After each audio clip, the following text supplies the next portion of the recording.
तो रॉक को लेके बहुत ही ज़्यादा न्यूज़ रूमर्स और बहुत सारी अपडेट्स फैल रही हैं कि क्या रॉक हमें रेसलमेनिया में देखने मिलेंगे या नहीं देखने मिलेंगे। कोई कह रहा है वो रॉयल रंबल में आएंगे, रॉयल रंबल जीतेंगे, और कोई कह रहा है कि रॉक आएंगे ही नहीं रेसलमेनिया में और वो 2025 में WWE के अंदर नहीं आ रहे हैं। तो यहाँ बहुत सारी अपडेट्स और रूमर्स निकल के आ रहे हैं रॉक से रिलेटेड कि क्या क्या पॉसिबिलिटी है। कोई कह रहा है कि यहाँ कोडी रोड्स वर्सेस रॉक देखने मिलेगा अनडिस्प्यूटेड चैंपियनशिप के बाद, फिर वहाँ रॉक जीत के रोमन से फेस करेंगे रेसलमेनिया 41 में।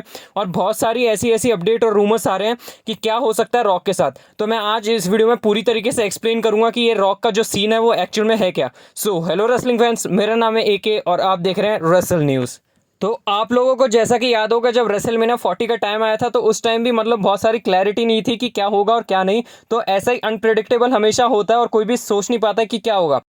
तो ज़्यादातर ये चांसेस है, ये जो चीज़ है ये WWE चाह रही है और WWE चाहती है कि ऐसा लोग सोचें कि रॉक नहीं आ रहे हैं और रॉक आ जाए, और ऐसी ऐसी चीज़ें और भी ज़्यादा हाइप करेगी रेसलमेनिया 41 को। तो ये जो चीज़ें फैल रही हैं WWE फैला रही है, ज़्यादातर चांसेस ये हैं। और रही रॉक की बात, तो रॉक ऑब्वियस सी बात है वो आएंगे रेसलमेनिया 41 में। उन्होंने पहले भी कहा है कि ये सारी बुलशिट पे तुम यकीन मत करो, मैं आऊँगा रेसलमेनिया 41 में लॉस वेगस में।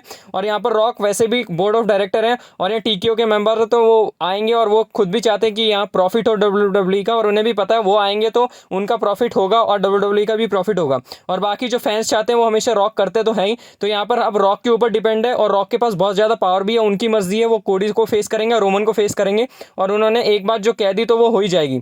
तो ये जितनी भी चीज़ें ये बस ऐसी फैल रही है, आप ये मान के चलें द रॉक है वो हमें देखने मिलेंगे रेसलमेनिया 41 में। और ये पूरी चीज़ की गारंटी लेता हूँ मैं कि यहाँ रॉक है वो रेसलमेनिया 41 में कंपीट करते हुए दिखेंगे और इनका मैच होगा किसी ना किसी के साथ, चाहे तो कोडी रोड्स के साथ यहाँ पर इंटेंस स्टोरी लाइन में घुसेंगे, जैसा कि उन्होंने कहा था कि वो जब भी अगली बार वापस आएंगे तो वो कोडी रोड्स को ही फेस करेंगे, जो कि चांसेस बनाते हैं यहाँ पर रॉक और कोडी रोड्स के मैच के। वो रॉयल रंबल में भी हो सकता है, क्योंकि यहाँ पर पहला PLE होगा नेटफ्लिक्स के ऊपर रॉयल रंबल। तो यहाँ पर चांसेस हैं कि यहाँ पर रॉक कोडी रोड्स को फेस करते हुए दिखें, और क्या पता यहाँ चांसेस है हरा भी दे उन्हें।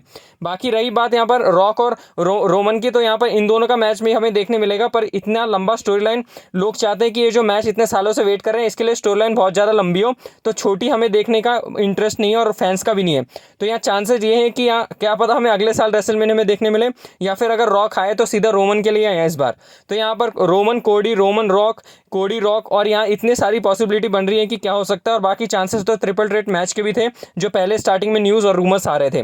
तो यहाँ देखो, यहाँ पर ये जो सिचुएशन है मैंने पूरी तरीके से एक्सप्लेन कर दी है रॉक की, और आप मान के चलें, और ये मेरी गारंटी है कि यहाँ पर रेसलमेनिया 41 में रॉक मिलेंगे ही मिलेंगे आपको देखने, और उनका एक ना एक मैच तो होगा ही। बाकी ये WWE पे डिपेंड करता है कि वो क्या चाहेगी, यहाँ पर रॉक का किसके साथ मैच कराना चाहेगी और किस में ज़्यादा फैन इंटरेस्टेड है, वो भी देखा जाएगा इंटरनेट के थ्रू। तो बाकी यही है, मैंने पूरी तरीके से एक्सप्लेन कर दिया रॉक का क्या सीन है और सिनेरियो है अभी रेसलमेनिया 41 को लेके।